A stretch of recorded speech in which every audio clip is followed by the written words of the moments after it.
Bom, sejam bem-vindos então à nossa aula de hoje. Hoje nós temos que falar de um tema que é muito importante, que é o impacto da relação conjugal no desenvolvimento dos filhos. Por que falar de um tema desses? Por que falar desse argumento? É, é importante porque nós queremos apresentar hoje, estritamente falando, eh, o impacto que tem desde o ponto de vista da psicologia do desenvolvimento. Então, a gente já sabe que a relação conjugal tem sempre um impacto nos filhos, é um fato. Só que a minha intenção hoje é apresentar cientificamente, para que vocês entendam melhor, quais são essas consequências que, de fato, existem derivadas da relação entre os cônjuges para com os filhos. Então, nós iremos apresentar principalmente o que tem a ver com psiquiatria.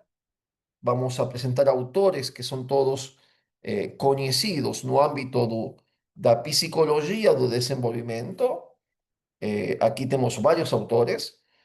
E também desde o ponto de vista da neurociência, mas a minha intenção principal é apresentar as consequências a largo prazo da relação conjugal nos filhos.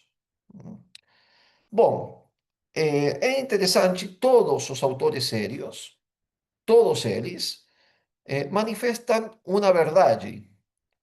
Desde o nascimento, o cérebro da criança, a gente já falou sobre isso eh, nas outras aulas. O cérebro da criança está sempre eh, sendo moldado, podemos dizer. Existe essa capacidade do cérebro da criança de ser moldado e todas as influências externas, nós já vimos nas outras exposições, o que acontece quando a mãe não está presente, o que acontece quando o pai não está presente. Bom, temos que ver hoje o que acontece no cérebro da criança quando de fato eles estão presentes, mas a relação deles não é boa. É a minha intenção mostrar isso aqui. Segundo os estudos, e já vou adiantando um pouquinho, os primeiros anos de vida, a relação entre os cônjuges, deixa marcas duradouras em estruturas cerebrais primárias. Quais são essas? Bom, a memória, o controle emocional, a empatia, a resiliência frente ao estresse. Esses são estudos feitos por psiquiatras, por neurocientistas, e também iremos ver por psicólogos do desenvolvimento, que de fato já se sabe que as consequências de um relacionamento hostil entre os cônjuges têm esse impacto direto no cérebro e no desenvolvimento emocional dos filhos. Como iremos estruturar a nossa conferência de hoje, a nossa palestra? Em primeiro lugar, temos que falar da psicologia do desenvolvimento, brevemente, porque já apresentamos em outros momentos a teoria principal aqui, nesse ponto, que é a teoria de John Bowlby, que é aquele psicólogo do desenvolvimento britânico que criou, que investigou e apresentou durante muito tempo eh, a teoria do apego seguro, que é necessário para o desenvolvimento emocional das crianças. Segundo Bowlby, John Bowlby, desde os primeiros meses de vida, o bebê capta, ainda que inconscientemente, essa é uma coisa muito importante, o clima afetivo que permeia o ambiente familiar. Bom, ele faz essa afirmação baseada nos estudos que ele fez. Ele fez várias pesquisas com um monte de criança e descobriu que, de fato, o bebê, mesmo que a gente acha que talvez não entende, porque é criancinha, e estou falando isso porque a gente fala isso, por exemplo, tem terapeuta falando para pessoas se divorciarem porque aproveitar que a criança é pequena. Iremos ver que já existe um impacto direto na criança, mesmo que ela não entende. Por quê? Porque é afetivo, não é sobre a razão, o que ela consiga entender, senão sobre a sua afetividade. Então, mesmo que inconscientemente, o bebê já é capaz de captar o clima familiar, o ambiente familiar. Então, a segurança ou insegurança que a criança experimenta no contato diário com os pais e entre os pais é internalizada como parte fundamental da estrutura psíquica da criança. Então, veremos brevemente o que vocês já sabem sobre a teoria do apego, mas aplicado agora à realidade conjugal, como ela afeta o apego seguro da criança. O apego, quando estou falando de apego, segundo Bowley, é um vínculo emocional profundo que conecta uma criança aos seus cuidadores principais, que são os pais, né? E constitui a base para o desenvolvimento emocional saudável. Então, a partir de aqui, a partir desse primeiro contato com o mundo, que são os pais, a sociedade familiar, iremos dizer, nós temos já uma primeira estruturação no âmbito emocional da criança. Um lar onde há estabilidade conjugal e afeto mútuo favorece a construção de um apego seguro, que é o que a gente pretende criar nas nossas crianças, que elas cresçam com um apego seguro. Por quê? Porque um apego seguro é a condição essencial para que a criança explore o mundo com confiança e desenvolva autonomia ao longo do tempo. Quando não existe um apego seguro, nós já vimos o apego, por exemplo, ansioso, evitativo, dá como resultado, principalmente a gente vai notar isso quando a criança começa a sua escolarização e depois, principalmente depois, na adolescência, e isso aqui é muito importante, na adolescência é que vai estourar aquilo, de uma forma violenta, podemos dizer. Muitas vezes, se aquilo não é corrigido antes, né? Se não se faz uma intervenção, quando falo intervenção, não estou não falando necessariamente em terapia, estou falando que os pais consigam realmente eh, criar o vínculo afetivo, novamente, recriar o vínculo afetivo antes de chegar à adolescência. Antes de chegar à adolescência. Então, pode estourar lá, como de fato acontece muitas vezes. Então, vocês veem, a gente vê, e a gente já tem como ideias que são colocadas muitas vezes pela média, muitas vezes por terapeutas, né? Eh, que necessariamente o adolescente tem que ser conflitivo, que tem que ser desobediente, que tem que. E não é assim. ¿M?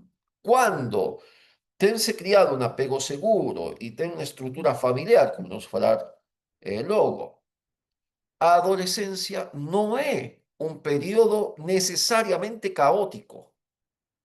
Essas são ideias que têm sido criadas, né, para justificar o desastre familiar que nós temos na sociedade. Porque, claro, se nós temos crianças que têm desenvolvido um apego, falando desde o ponto de vista da teoria do apego e da psicologia do desenvolvimento, crianças que não têm desenvolvido um apego seguro, mais evitativo, conflitivo, né? Eh, com certeza, teremos um alto índice de conflitos na adolescência, como acontece hoje na sociedade, com os nossos adolescentes.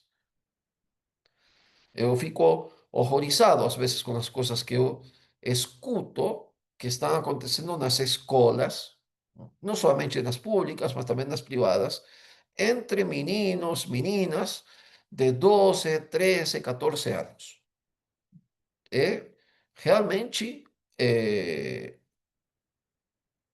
horrorizante, horroroso. Bom, precisamos então desse apego seguro para criar essa confiança que inicialmente vai ser afetiva, por isso que é importante. Estamos falando da criancinha que ainda não tem um uso de razão e que será fundamental lá na frente, principalmente na adolescência.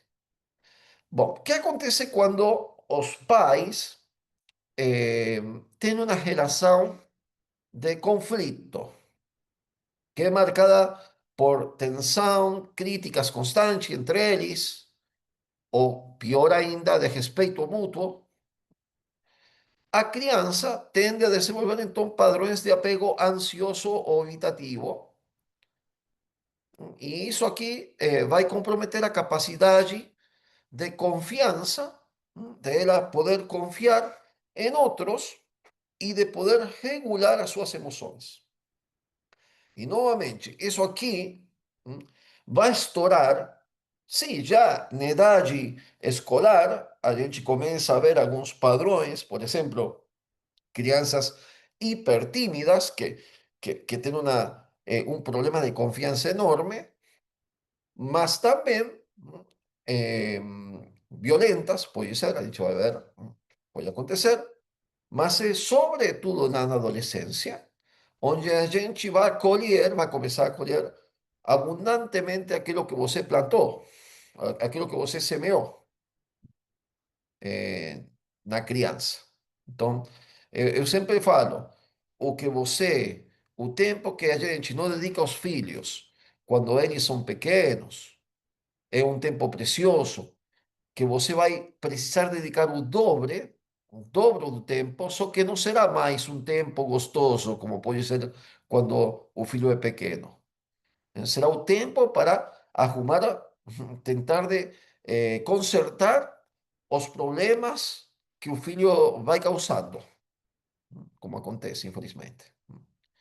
Bom, o que acontece com a criança? Então, voltamos à criancinha. Quando ela mora em um ambiente familiar, os pais, não necessariamente estou falando aqui de violência, não estou falando disso, estou falando simplesmente que um clima de tensão, de críticas constantes entre os pais, por exemplo, a criança vai ficar hipervigilante, insegura ou excessivamente dependente, e sobretudo isso aqui vai ser para, principalmente no caso das meninas, excessivamente dependente, como forma de adaptação a um ambiente emocional inestável. Então, o John Bowlby, ele é bem específico em falar, ele diz, uma criança que vive em ambiente emocionalmente inseguro terá mais dificuldades em se concentrar, em brincar e até mesmo em desenvolver linguagens e habilidades sociais. E é bem interessante isso porque a gente, quem atua, por exemplo, no âmbito escolar, habitualmente a gente identifica que una criança está passando por um momento, às vezes familiar, difícil, por conta que o rendimento escolar cai muito. E de fato está relacionado. A criança não consegue, não consegue se desenvolver, não consegue se concentrar. É uma criancinha que ainda não entende o que acontece, não sabe o que acontece, não tem capacidade de reflexão, mas ela está envolvida em um furacão emocional, mas que ela não é a causa são os pais. aqueles que deveriam ser o ponto de referimento para essa criança emocionalmente falando, aqueles que teriam que regular a criança porque ela é incapaz de se autorregular, são aqueles que precisamente estão criando, potencializando essa desordem emocional no filho. E vejam, não estou falando de violência, estou falando simplesmente aqui de tensão, um clima tenso, constante, não uma situação particular, evidentemente, não estou falando de uma discussão talvez que aconteça uma vez, estou falando de um clima familiar tenso ou de medo, como acontece em algumas famílias. Bom, Erickson, então temos falado sobre o Bowley, que é uma autoridade com a teoria do apego, da psicologia do desenvolvimento. Erickson é outro eh, psicólogo que ele desenvolveu essas crises, esse conceito de crises psicossociais, são as crises famosas, a gente as usa, né? Por idade, que a criança vai passando e que precisa passar porque parte do desenvolvimento da criança, só que ela deve ser superada, essas crises psicossociais, eh, de uma forma que seja positiva para assim ajudar o desenvolvimento emocional da criança. Então, essas crises são necessárias para desenvolver o emocional da criança. Então, ele elabora toda uma teoria, acho que são 8 crises que ele coloca, tá? A gente vai ver somente 3, que são as que nos interessam nas criancinhas. Ele vai falar assim, que essas crises psicossociais são estágios do desenvolvimento humano e que a criança nos primeiros anos de vida tem que passar por 3 desses estágios. Primeiro é a confiança versus a desconfiança, principalmente, o Erickson fala, no primeiro ano de vida, do 0 a 1 ano. Por quê? Porque lá eh, a criança vai ter que ser colocada nessa crise entre a confiança que ela vai desenvolver, primeiramente com os pais e depois com ela mesma, né? E o medo, a desconfiança que ela sente. Então, vocês veem, são já processos de domínio das próprias emoções. Então, a confiança é estabelecida quando os cuidadores, que são os pais, eh, são previsíveis, presentes e afetivos, segundo os estudos de Erickson. Então, quando a criança tem cuidadores, falo de pais, mas evidentemente pode ser que sejam os avós, né? Em alguma situação, assim que a criança se criou com os avós. Bom, quando eles são presentes, são afetivos, então ela desenvolve essa confiança, supera positivamente aquela fase inicial. A segunda crise de Erickson, como ele a chama, a crise da autonomia ou contra a vergonha e a dúvida, é até os 3 anos. A gente vê isso, né, nos nossos filhos, esses ataques repentinos de vergonha, né, de timidez que eles têm. eh, Bom, forma parte de o desenvolvimento. Então, a criança precisa de liberdade para, eh, para poder explorar. Essa liberdade é dada em um ambiente que seja seguro. Eh, Somente ela vai conseguir explorar e superar essas dúvidas, essa vergonha que ela experimenta inicial, se o ambiente, se os limites que a gente coloca são seguros. E para isso precisa de um ambiente familiar que seja estável. Finalmente, a terceira etapa, que vai até os 6 anos, é a etapa da iniciativa contra o versus a culpa. a criança começa a testar sua vontade e criatividade e o conflito conjugal mal resolvido pode minar a iniciativa da criança. E aqui é terrível o que pode acontecer. Por quê? Porque a criança começa a a sentir-se ela culpada do conflito entre os pais. O que acontece quando, infelizmente, nós temos crianças assim? Eh, Elas desenvolvem um sentimento que elas não são importantes, que elas não são amadas e que não merecem ser amadas. Então, mesmo que não seja uma coisa totalmente consciente, no sentido que eles irão falar para você isso, elas não se sentem valorizadas e se sentem culpadas pela situação que estão vivenciando.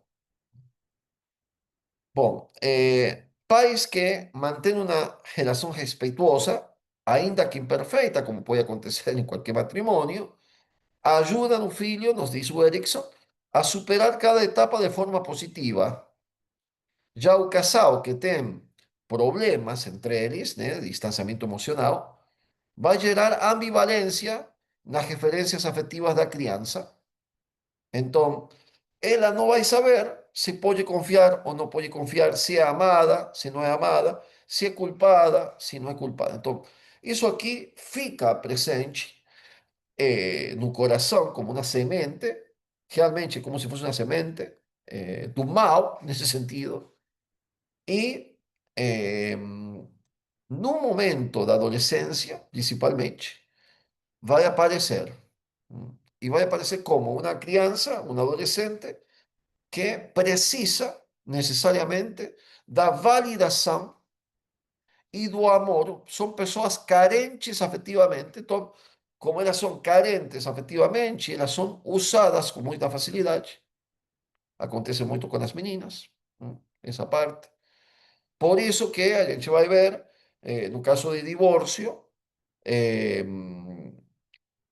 os filhos, principalmente as meninas de casais que são divorciados, têm uma chance estadística muito alta de engravidar sendo adolescentes.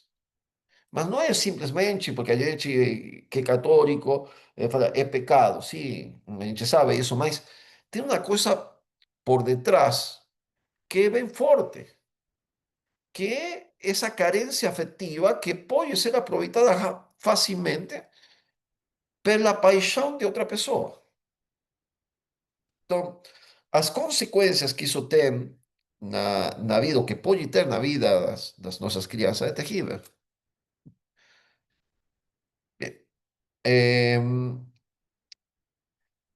O que acontece? Bom, a interiorização dos modelos relacionais entre os cônjuges. A criança, é importante dizer, não aprende somente por palavras, pelo que você está falando, mas sobretudo por observação. Principalmente nos primeiros anos de vida, ela aprende tudo por observação. Ela olha para você para ver como você reage. Ela vê o movimento dos teus lábios para aprender a falar. Por eso que o que aconteció durante la pandemia, ¿no? Que estaba todo el mundo con la boca coberta, ¿no? Afectó realmente el desenvolvimiento lingüístico de las crianças. Entonces, es por observación principalmente, por observación. Y desde muy cedo, ela registra e internaliza como o pai trata a mãe. Isso aqui é importantíssimo. Então, estamos falando de que ela cria uma estrutura de como o pai trata a mãe e como a mãe, por exemplo, responde ao pai e como os dois, pai e mãe, lidam com as frustrações, com, por exemplo, os desacordos e os momentos difíceis. O que quero dizer? Que se o pai ou a mãe, ou os dois, são emocionalmente instáveis, por exemplo, o pai, ele é instável emocionalmente, ou a mãe, eh, inmediatamente, sabe, quebra ahí a losa, ¿no? Por cualquier cosa, o eh, todo eso son cosas que va criando interiormente una estructura na crianza. Patterson, ese es un psiquiatra americano, dedicó a vida para estudar o impacto que tem a vida conjugal hum, na, no comportamento das crianças, inclusive a nível criminal. Ele diz assim que o modelo da relação conjugal dos pais é a matriz de aprendizagem para os futuros vínculos afetivos do filho. Então, que está dizendo? Está dizendo assim, que teu filho vai aprender a amar olhando como você ama. Vai aprender a respeitar olhando como você respeita a tua esposa ou como a tua esposa te respeita. Então, é, é, é o primeiro. E eh, esses comportamentos, muitas vezes que a gente faz e que tem perante os nossos filhos, não somente os que são ruins, porque a gente é filha de Adão e Eva, né? Mas também os comportamentos que são bons. Por exemplo, as manifestações de afeto entre pais, pai e a mãe, tudo isso, mesmo que a criança não fale nada, não fala, ai, que bonito, como meu pai se ama, va criando, ¿no? Va deixando aquela, vamos a falar em semente, que é a estrutura interna da alma da criança. Va moldando a criança internamente. Bom, quando se fala então dessas estruturas internalizadas, como que ela vai influenciar? Mesmo que inconscientemente. Primeira coisa, como a criança se verá a si mesma. Novamente, autoestima, o valor pessoal. E é impressionante, por exemplo, como às vezes tem pessoas que realmente têm um problema de amor pessoal, amor por si mesmas, que são capazes de fazer tudo por outros e não fazem nada por si mesmos. Porque no fundo, no fundo, no fundo, elas não têm uma estima de si mesmas. ¿No? Elas acham, são ideias, né, que elas não valem a pena. ¿De onde que veio aquilo? Aquela ideia subterrânea, como é chamada por vários psicólogos, ou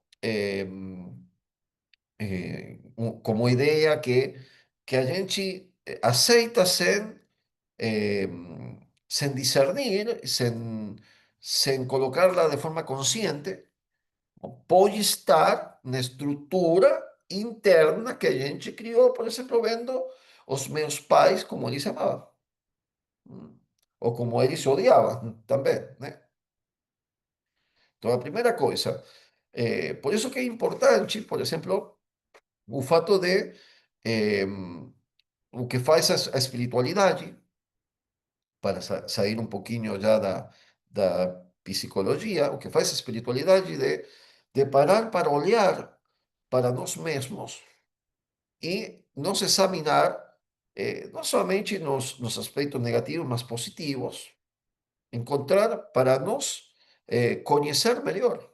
É importante esse conhecimento, sobretudo, por exemplo, tal vez aqui tem pessoas que filho de pais separados e que tal vez, enquanto eu estou falando, está dizendo, ah, é verdade, olha, tal vez eu sou assim. Não é uma condena para sempre, né? Não é que você fica sequelado para toda a vida, não é assim, mas se você faz um trabalho realmente interno, sério, profundo, você pode revertir essas estruturas ruins que talvez ficaram lá de forma inconsciente em você. ¿M? Que a gente pode chamar de eh, ideias subterrâneas e que a espiritualidade eh, oriental chamou de uma forma muito específica, que são os pensamentos assassinos.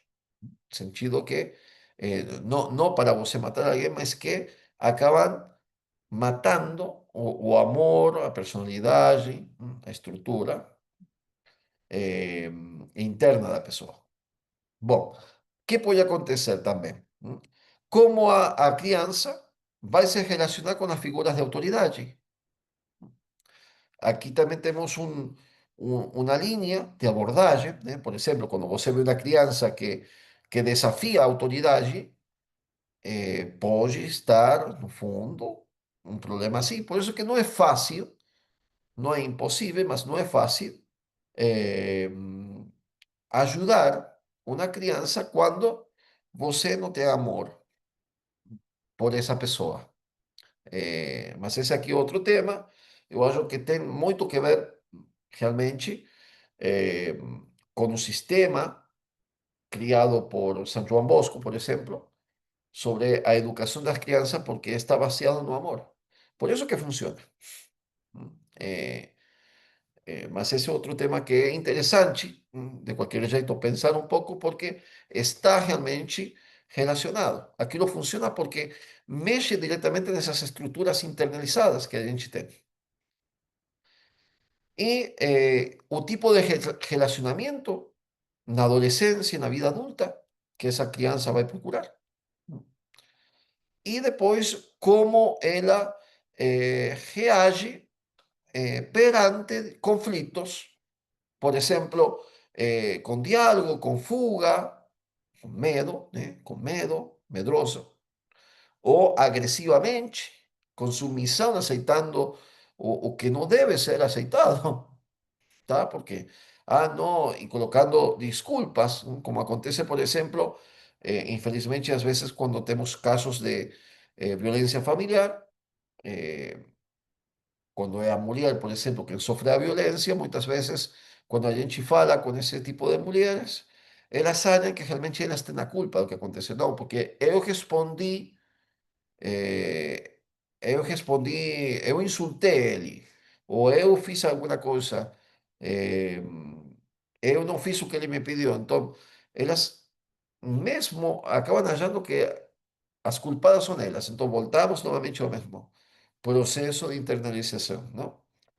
Bom, crianças expostas a hostilidade verbal constante, sarcasmo, ironia ou desprezo entre os pais tenden a desenvolver comportamientos internalizantes. ¿Cuáles? Ansiedade, tristeza. Quando falo tristeza, pode criar a desordem da tristeza, que é uma depressão. Pode acontecer. Isolamento social. Sobretudo, isso a gente vai ver mais nas meninas. No lado dos meninos, agressividade, desobediência e impulsividade. Né? Mas assim, pode estar misturado tudo. Por isso que a gente tem hoje uma taxa significativa, dramática, de suicídio em adolescentes. E ninguém está falando isso, mas é muito significativo. Bom, em, a parte do impacto no cérebro da criança, segundo a neurociência, eu vou simplesmente dizer que o modo como os pais se relacionam entre si não é neutro, também para a formação do cérebro não é neutro, eh, afeta diretamente a arquitetura cerebral. Então, temos uma modificação cerebral. Em caso de quando você tem um ambiente muito hostil, a gente já viu que acontece, por exemplo, com o cérebro das crianças, quando a mãe não está presente, o pai não está presente, ou as telas estão presentes, eh, e como realmente ele sofre. É por causa do estresse, principalmente, que vai moldando o cérebro. Vai ser um ambiente neurobiológico tóxico, para o desenvolvimento. Simplesmente Alan Shore, eh, um psiquiatra americano, e ele desenvolveu várias pesquisas e demonstrou que realmente a relação que tem entre o ambiente familiar e a formação, ele fala do cérebro direito, que é o responsável das emoções, da empatia, da percepção de rostos e de tons emocionais. Então, são várias coisas que, inclusive, se relacionam também com pessoas que têm autismo. Então, o autismo, com certeza, piora nessas circunstâncias. Eh, a regulação do estresse, dos vínculos afetivos, tudo aquilo passa no cérebro direito, como ele diz. Tem a ver com o clima ao redor da criança. Então, e ele demonstrou isso com várias pesquisas, o que, por uma questão de tempo, eu não vou entrar para falar de tudo o que ele fala, não? O cérebro do bebê, nos diz ele, é moldado pelas experiências emocionais vividas com seus cuidadores. A relação entre os pais faz parte essencial desse sistema de experiências. Então, não é neutro. Ah, mas é bebê, não entende. Não é neutro. Então, tem um impacto significativo no desenvolvimento a nível de neurociência, não somente a nível de psicologia do desenvolvimento, que é a primeira ciência que eu apresentei, mas agora estamos já falando de neurociência. Estamos falando, então, já de estrutura, arquitetura cerebral. Um cérebro modificado. Bom, a mesma coisa demonstra Daniel Siegel, que também se especializou nos estudos desses impactos. Eh, a forma como os pais se tratam entre si comunica à criança se o mundo é um lugar seguro ou ameaçador. E se o cérebro responde a isso com adaptação estrutural, diz Siegel. Então, realmente, é como que o que a gente vai moldando na alma da criança, a alma que é espiritual, evidentemente, não tem na matéria, a alma, mas metaforicamente a gente vai falando que vai moldando aquela alma. Isso, de alguma forma, vai se refletindo também na estrutura cerebral. É impressionante. Bom, isso se dá por causa, novamente, do estresse tóxico, que a gente já falou, e do cortisol, do ambiente hostil. Bruce Perry, a gente já conheceu esse psiquiatra infantil, tão importante, quando falamos da presença materna. Bom, aqui é a mesma coisa, tá? É a mesma coisa. O cortisol elevado que vai realmente afetando várias áreas do desenvolvimento. Quando a criança experimenta esses gritos, por exemplo, brigas, inestabilidade, rejeição ou violência, mesmo que seja verbal, temos eh, um aumento de cortisol, chegando a ser tóxico mesmo, e então fica afetando diretamente a memória, o controle emocional, a tomada de decisões, o sono, o apetite e o crescimento do sistema imunológico. Então a gente vai ter realmente crianças emocionalmente mais frágeis e adolescentes frágeis, mas também teremos frágeis não unicamente emocional, mas também no desenvolvimento das capacidades da memória, do estudo, do controle emocional, enfim, mesmo do sistema imunológico. Então, aqui é bom parar para pensar os efeitos que tem, então, essa desestruturação massiva que nós temos visto na sociedade da família, né? Esses ataques à família.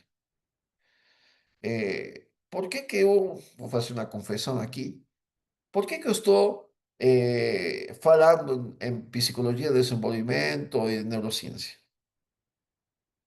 Porque, no fundo, nós temos já os estudos científicos, empíricos, que demonstram o que a gente já sabe por outros meios filosóficos, teológicos, que acontece quando você não tem uma família. Só que a gente está mostrando que realmente eh, fé e razão, nesse caso, por exemplo, vão juntas e que é tremendo o dano que a nossa sociedade está fazendo às famílias e aos elementos mais frágeis da estrutura familiar que são os filhos. Então, a gente tem teorias, temos, e novamente volto a falar cá, de terapeutas que se posicionam para desestruturar a família, ou para quem a família não é importante. Então, a mesma ciência psicológica e a neurociência demonstram que eles são terapeutas do mal. Por quê? Porque a mesma ciência demonstra a necessidade de criar vínculos estáveis. ¿Para quê? Para ter uma criação, os nossos filhos se desenvolverem bem e, em consequência, ter uma sociedade saudável.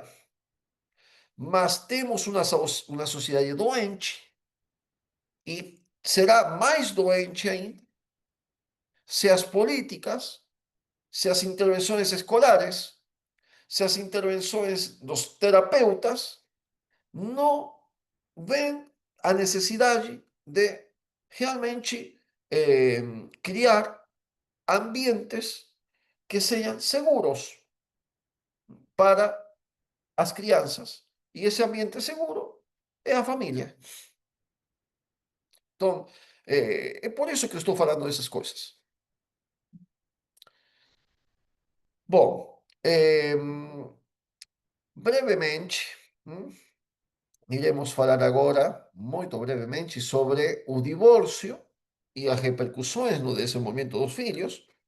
Novamente, aqui não estou entrando, não estou falando enquanto teólogo, não estou falando que a igreja ensina que o divórcio não pode acontecer. Não, não estou falando isso.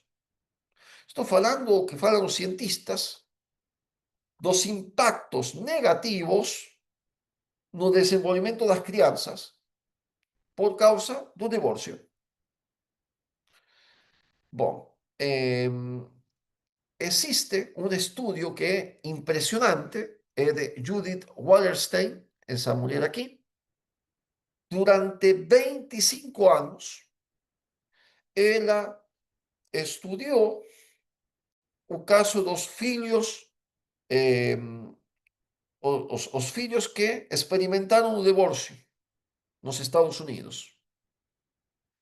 E os resultados dessa pesquisa, que não pode ser ignorado, ela é uma psicóloga, não é uma. Eu não sei se ela era religiosa ou não, não conheço essa parte da vida dela, mas ela apresenta esse estudo aqui, The Unexpected Legacy of Divorce, mostrando como realmente o divórcio destrói emocionalmente as crianças,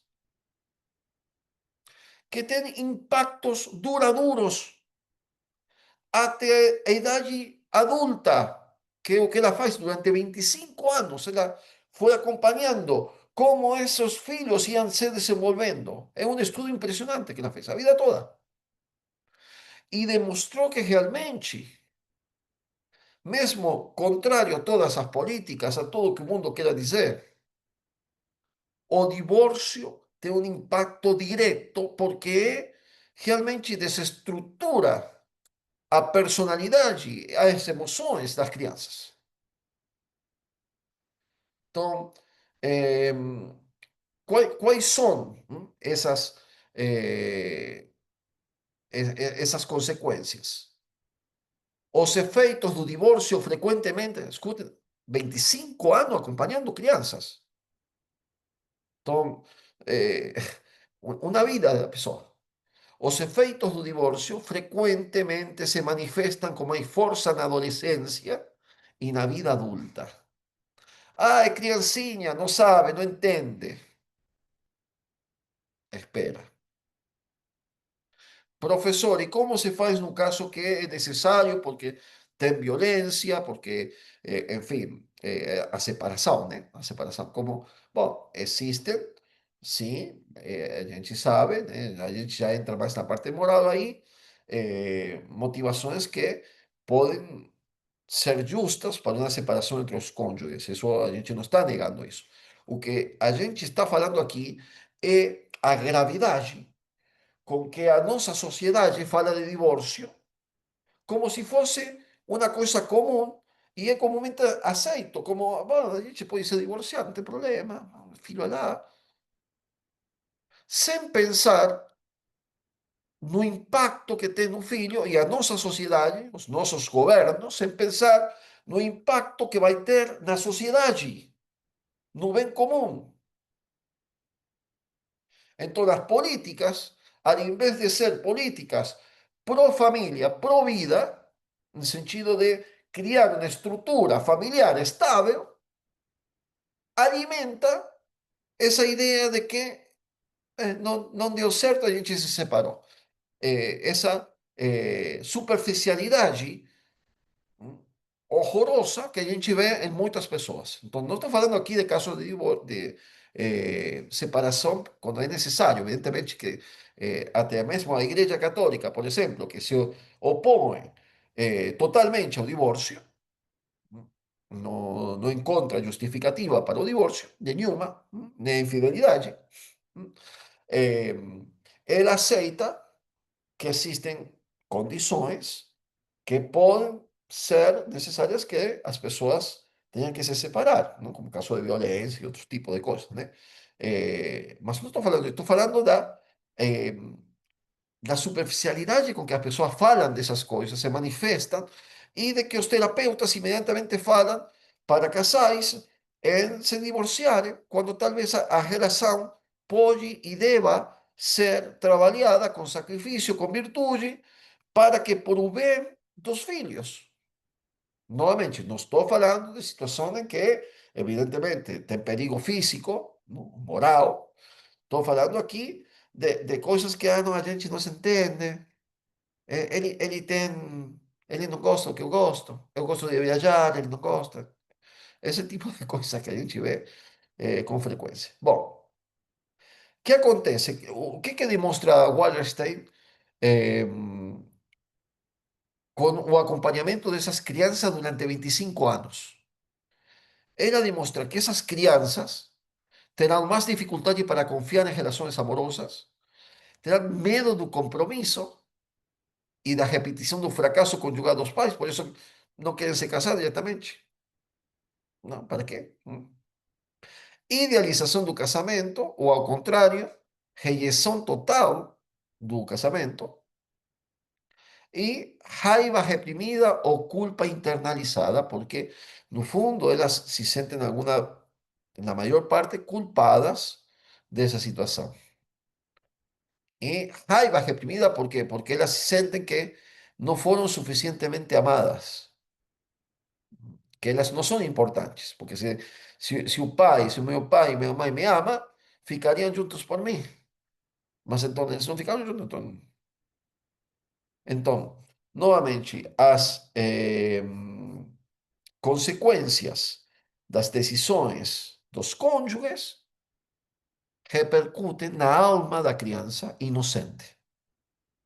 Então, eh, eu sei que é um tema controverso aqui, a gente está falando, mas eu estou amparado nos estudos científicos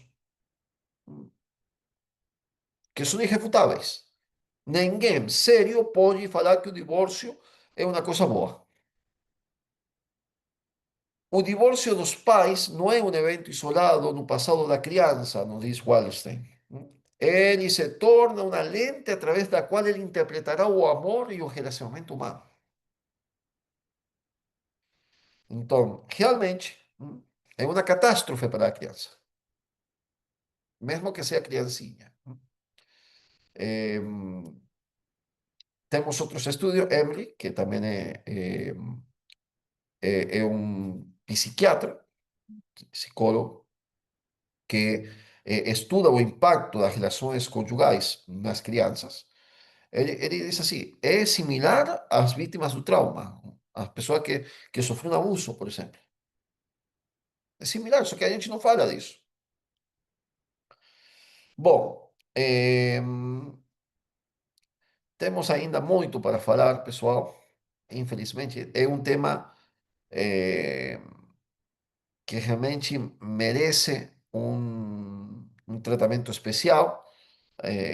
Como vai influenciando na primeira infância, de 0 a 5 anos, essa relação entre os cônjuges, eh, quando ela não é uma relação boa, por exemplo, tensão ou frieza entre os cônjuges, gera nas crianças dos 0 aos 5 anos, segundo esses autores que estão aqui, tá? Não sou eu que está falando, irritabilidade, dificuldade de relação emocional, regressões nas crianças, até 5 anos, xixi na cama, chupeta, medo noturno, atraso na fala e no brincar simbólico. O brincar simbólico é quando a criança vai imaginando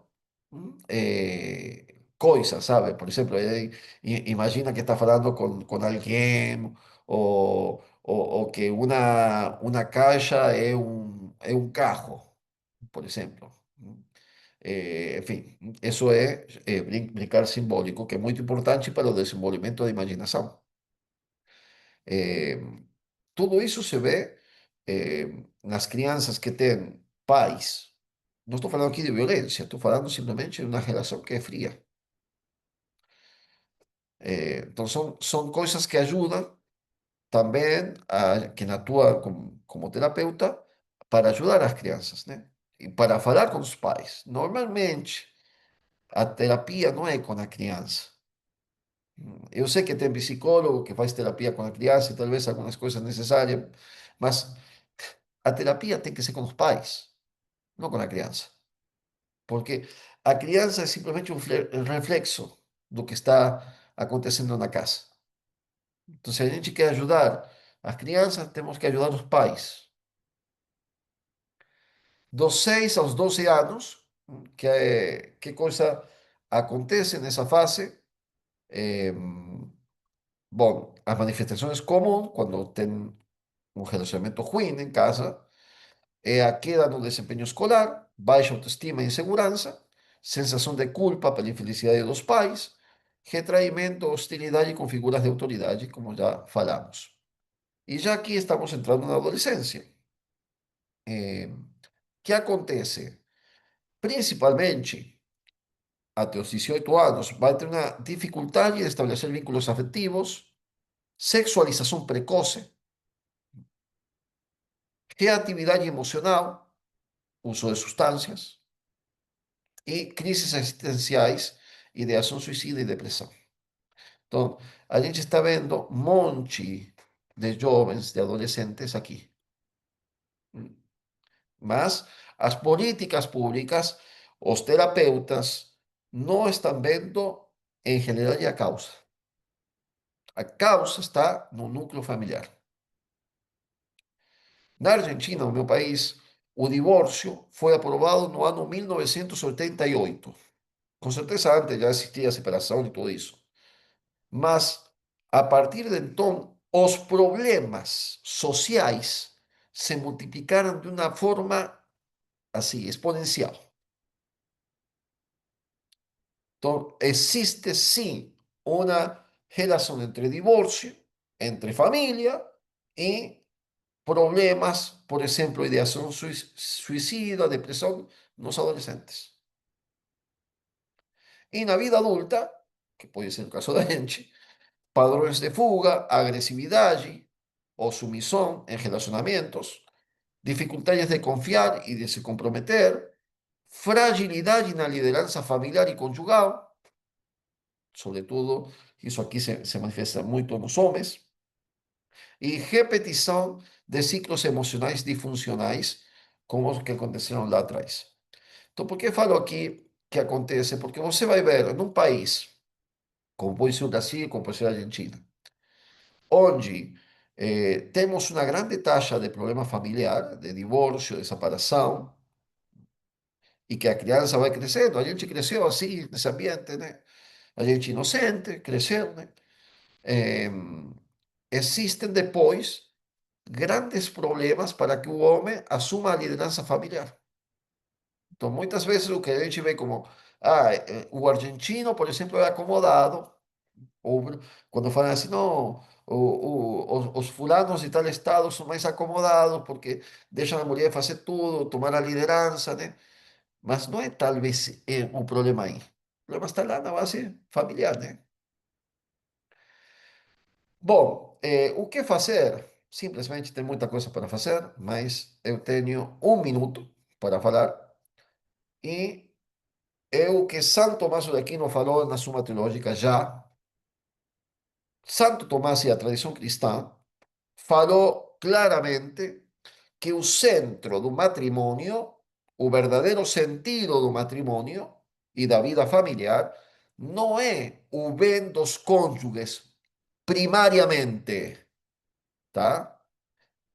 Santo Tomás nos diz com clareza que o fim primário, o bem primário do matrimônio, a razão primária de existir o matrimônio é a educação da prole, o bem da prole. É o bem da prole.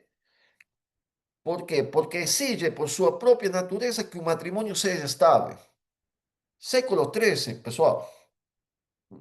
Então, eh, para, para os católicos, os cristãos, o matrimônio não é principalmente para ressaltar o amor entre o pai e a mãe.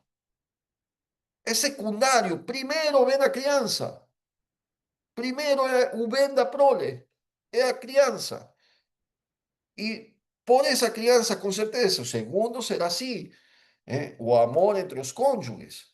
Não que não seja importante, não estou falando que não é importante. O que estou falando aqui é que hoje se coloca as pessoas, os adultos, como, ai, eu não me sinto bem, ai, eu tenho outros ideais na vida, esquecendo que o principal é a criança. O principal é a criança, porque ela vem ao mundo em estado de fragilidade.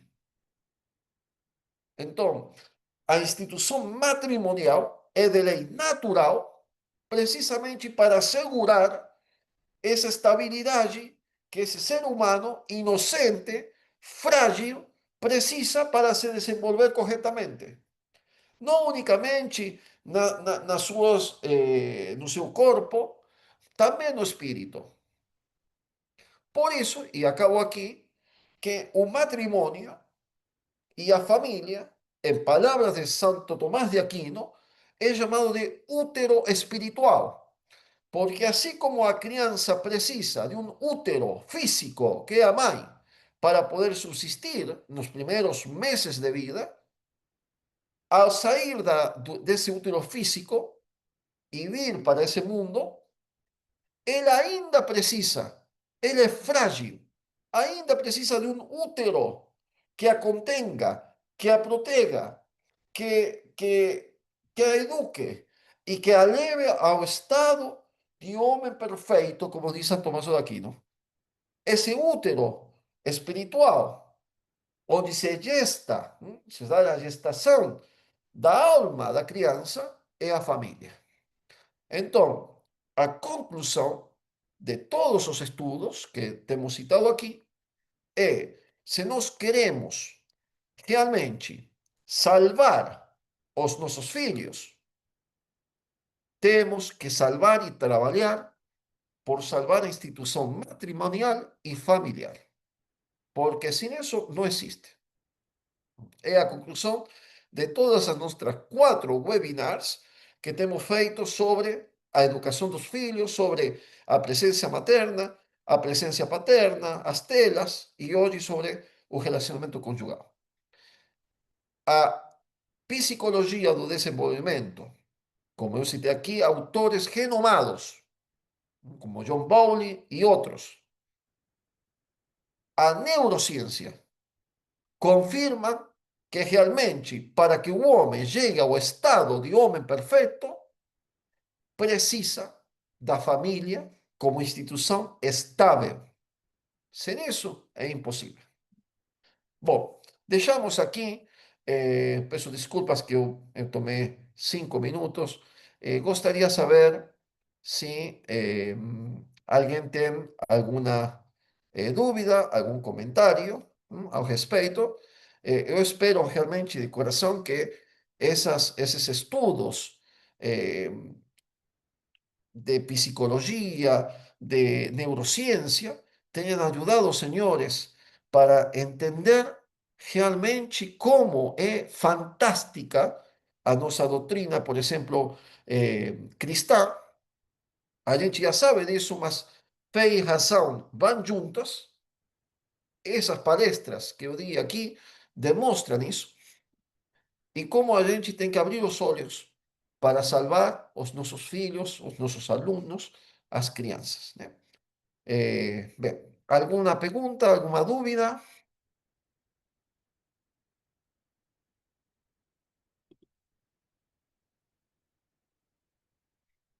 Obrigado, Paulo. Muito obrigado.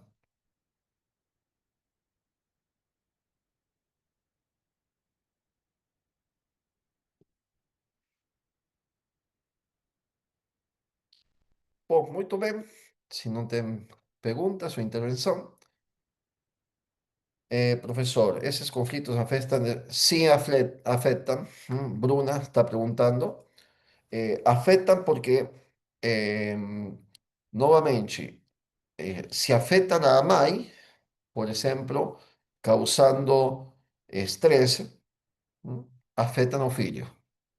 Tá? Então, assim como o uso de substância, a gente sabe, por exemplo, se você está grávida e bebe álcool, tem um impacto direto no filho, porque é tóxico. Um ambiente familiar tóxico vai ter um impacto também na criança, né? Inclusive a nível estrutural, novamente falando, né? Porque está muito relacionado, né? Está muito relacionado. Bom, sobre traumas desde a gestação, não, pelo menos o que eu tenho estudado, tá? Não quero falar assim, não existe evidência comprovada que seja desde a gestação. Existem indícios, sobretudo com que? Com os sobreviventes do aborto, sabe? Quando você, temos alguns casos de crianças que graças a Deus, né, por um milagre de Deus, a mãe tinha a intenção de abortá-las e por um motivo ou outro não aconteceu, por intervenção divina, com certeza. Eh, Essas crianças, às vezes, apresentam, sobretudo na adolescência, algumas coisas que eh, é difícil falar se realmente é por causa de aquilo, mas é provável que esteja relacionado, né? Eh, por exemplo, existe um caso bem famoso, inclusive eles fizeram uma, um filme desse caso, de uma menina que tinha uma espécie de depressão, né? Que estava relacionado aparentemente com a intenção da mãe de abortá-la. Não se sabe se é realmente por isso, tá? Não existe evidência científica que você possa afirmar é por causa disso, tá?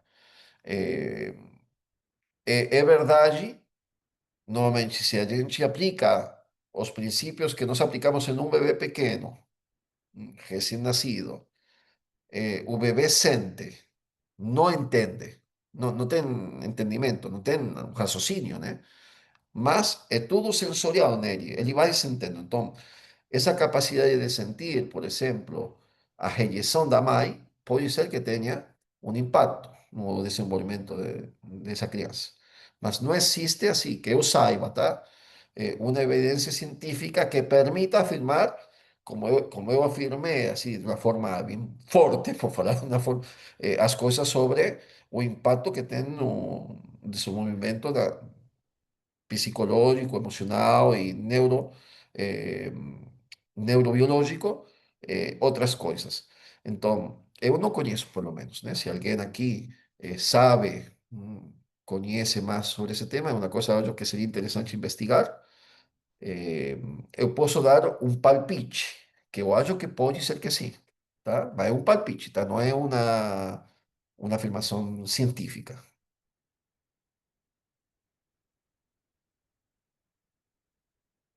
Mais alguma pergunta? Mais alguma dúvida?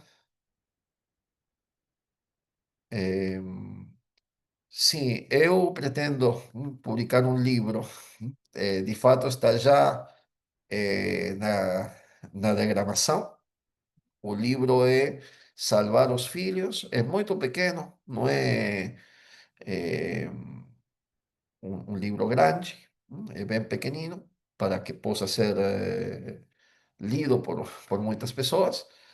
E é precisamente sobre esses temas da psicologia do desenvolvimento e da neurociência, como a gente viu aqui nas palestras, é isso, eh, só que com uma conclusão que é essa necessidade de ter esse útero espiritual, que é a família. A gente precisa realmente resgatar a família.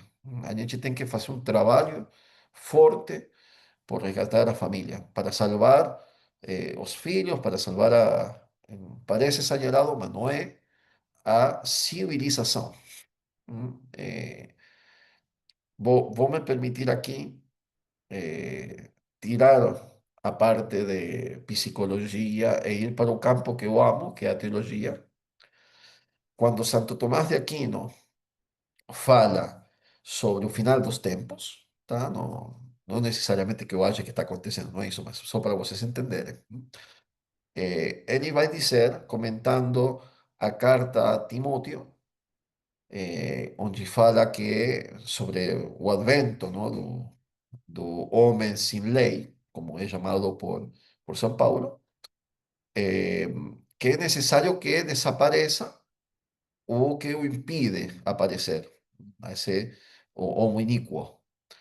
E foi um debate na história da teologia, que coisa que está impedindo realmente o que popularmente a gente chama de anticristo, né? Mas na escritura tem outro nome. E, mas não é o ponto é que São Tomás fala que necessariamente na medida que vai avançando o odio para com Deus e as sociedades vão se transformando, o Imperio Romano será tirado, será tirado. Então, não fala, mas como Imperio Romano, se já aconteceu há quantos anos? Não, mas os pilares do Imperio Romano permaneceram na sociedade ocidental. Quais são os pilares? Por exemplo, a lei natural, como a gente sempre teve. Por exemplo, a lei natural, o culto a Deus, como essencial no Estado, por exemplo, a função da milícia, como para assegurar, não para reprimir o próprio povo, como já aconteceu, por exemplo, nos regimes comunistas e em outros que é melhor não falar, eh, eh, mas sim para o bem comum do povo. E um desses pilares é a família como essencial da estrutura social. Para os romanos, vocês sabem que a família é uma coisa elemental. Tanto que hoje em Itália, apesar de ter perdido todo, praticamente tudo, ainda permanecem algumas coisas, como esse amor pelos mortos da própria família. O pior insulto que você pode fazer para um italiano é insultar os mortos dele. Existe um insulto, né, que é muito grave, né, que você fala para os mortos. Não é um palavrão assim abertamente, mas é uma coisa terrível para eles, não? Está insultando os mortos. Então, a família é o central. Então, sempre na tradição cristã se falou que quando a família fosse destruída, então estaria tirando um dos pilares que sustentaram o império. Império espiritualizado. E o que a gente vê, né? Porque você desestruturando a família, desestrutura tudo. Hum, eh, e se não estou errado, Sor Fátima, en Fátima, a vidente de Fátima, ela falou que escreveu para o Papa que a última grande batalha do demônio seria contra a família. Isso pouco tempo atrás. Então, a gente entende porque, isso faz parte da teologia, tá? Não sei se são todos católicos aqui ou não, mas é um fato que eh, a religião católica sempre viu na família eh, o centro para poder resistir, resistir. Eh, bom, onde Santo Tomás comenta sobre isso, professor? Sobre Santo Tomás comenta en diferentes partes, mas principalmente o que estou citando aqui é no comentário à carta de Timóteo, eh, na segunda carta, perdão, segunda carta aos Tessalonicenses, no Timóteo. Comentário in Tessalonicenses é o nome. eh, Aí ele fala sobre isso, tá? Também na Suma Teológica tem uma parte que ele fala, mas ele se estende mais no comentário. Se vocês veem a carta aos Tessalonicenses, eh, ela foi escrita porque os tessalonicenses achavam que o fim do mundo estava perto. Então, São Paulo tinha deixado de trabalhar, tá? Então, São Paulo escreve a segunda carta, mas não, que não trabalhe, que não coma, e é necessário que aconteçam alguns sinais antes do fim do tempo. Então, ele enumera vários sinais, e entre esses sinais está o advento do homem sem lei, do Anomos, é um nome em grego, que seria a tradição sempre viu o anticristo, né? Mas para que ele chegasse, era preciso tirar o catejon, que é o obstáculo que não deixa ele se manifestar. Então, sempre foi a discussão de que coisa é esse catejon, qual é o obstáculo. Santo Tomás fala que é o Império Romano espiritualizado. Mas é lá, no comentário aos Tessalonicenses. Muito bem. Tem um livro que eu sou coautor chamado O Comunismo e o Fim dos Tempos, publicado na editora do Verbo Encarnado, con varios artigos. Un de esos artigos es mío y es precisamente ese artigo mío es sobre ese punto. Si ustedes quieren, pueden comprarla eh, sobre o punto do anticristo, né? Muito bem. Mais alguma pergunta? Mais alguma dúvida?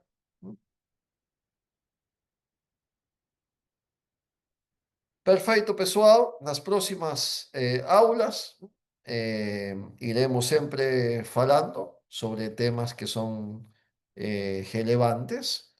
Se vocês quiserem propor algum tema, se sentam em confiança, tá? Para, eh, para a gente falar sobre isso. A minha intenção que na próxima live que nós tenhamos, falemos um pouquinho sobre o que Platão e Aristóteles falavam que é a educação das crianças, brevemente, não? Então, como educar, segundo os gregos, de forma simples, as crianças. Mas se alguém tiver alguma outra ideia, por favor, à vontade. Pode me enviar no privado. Bom, Deus abençoe e a gente se vê para quem está fazendo o curso de sistema preventivo na quinta-feira. Eh, Deus abençoe. Tchau, tchau.